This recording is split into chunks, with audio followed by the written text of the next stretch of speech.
Hi, I'm Ricky from Rev Consultants. I help subcontractors starting or wanting to improve their tendering, whether it's your first tender or you're an established contractor looking to increase your win rate and work with new clients.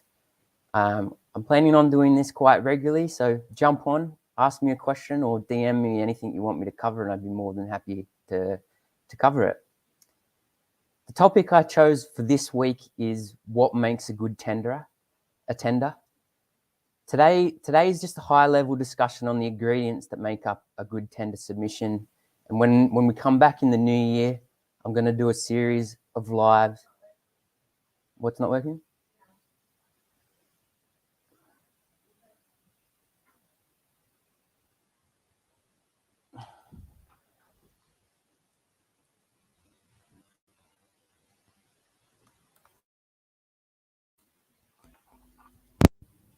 Let's try again.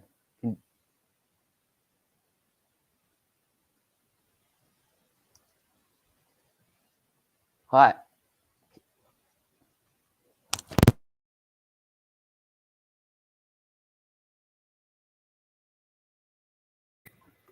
Apparently my mic wasn't working.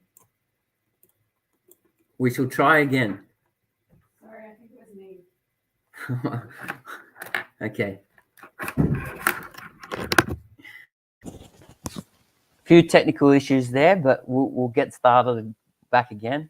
I believe my mic is working, so let's continue on. Sorry about that.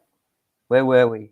Yeah, basically today's a high-level discussion on the ingredients that make up a good tender. And as I was saying, next year when we come back, I'll do a series of lives on each of the ingredients to go a bit further in the detail and show you what this looks like as well. So I've sat on the side and procured. That's okay, Eve. I've sat on the side and I've procured subcontractors. So what I'm talking about is from my first-hand experience. So firstly, tendering should be seen as a holistic approach, and the job should be built in your mind from start to finish. So material procurement to handover. Just getting the price in and not planning out the job properly is short-term thinking and can cause major issues down the track. So my key ingredients that make up a good tender submission are one, a comprehensive price. So this is a price that covers all of the potential scope, one where you identify issues or missed items in the scope and you clarify them with the client, or you provide them with a below-the-line cost or a provisional sum. One where you've been to site and you understand the site conditions and the required methodology that the client wants you to build to. For example, how you're going to get how you're going to get materials to the work front and what equipment you need and can use. One where you understand the contractual requirements and the risk that you'll hold and you've priced it in appropriately where it's applicable.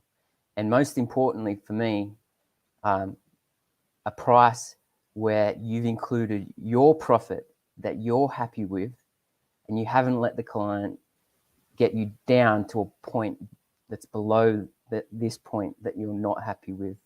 Profit's important for the success of jobs, so you need to make sure you've got a profit you're happy with. My second point is a tender program. So I consider this as one of the most underrated tender documents that you can include that can really make you stand out in your submission. So a program shows that you understand the job. It shows the client how much time you need and how many visits you've allowed for quickly and easily. And importantly, it shows your prelim allowance and it triggers a pricing exercise if the client wants changes to what you've programmed and shown them. My third point is a professional submission. So there are a number of things that make up a professional submission, but importantly for me, it includes the following.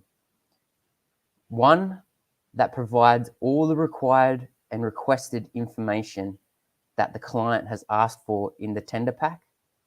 Make an effort to give them what they've asked for, and particularly if they've asked for something in particular. Also, the price broken down in a way that the client can clearly and easily see what's included and submit it in Excel.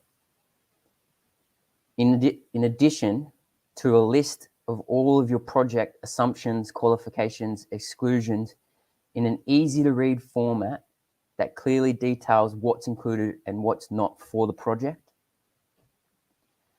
And then any other supporting documentation that are going to provide the client with a bit more information about your company that will help them with their decision making.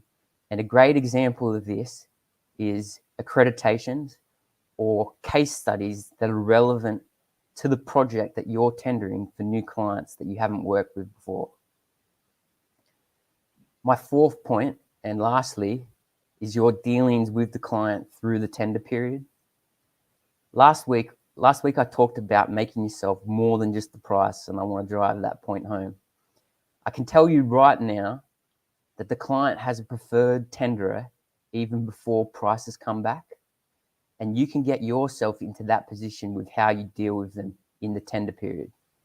So how? Turn up to the site visit, get in front of them face to face so they can see who you are and what you're about. Ask the right questions about how the job's going to be built and how you fit into the picture and how they want it priced. And don't expect that the tender information is perfect. Remember, you're the professional at your trade and the main contractor is a generalist, so you might need to educate them. And also sell yourself and your business and why you're different from your competitors with your dealings with the client. So that's it for today. As I was saying, I'll be back in the new year to talk more in detail about these topics that I've highlighted today. If you'd like to speak with me about your tendering, I offer free diagnosis calls at the end of each month to talk specifically about how you can improve your tendering. I've got a link on my bio, so jump on to book in. New slots are opened each month. That's it. Thanks. And I will see you in the new year for the next live. Cheers.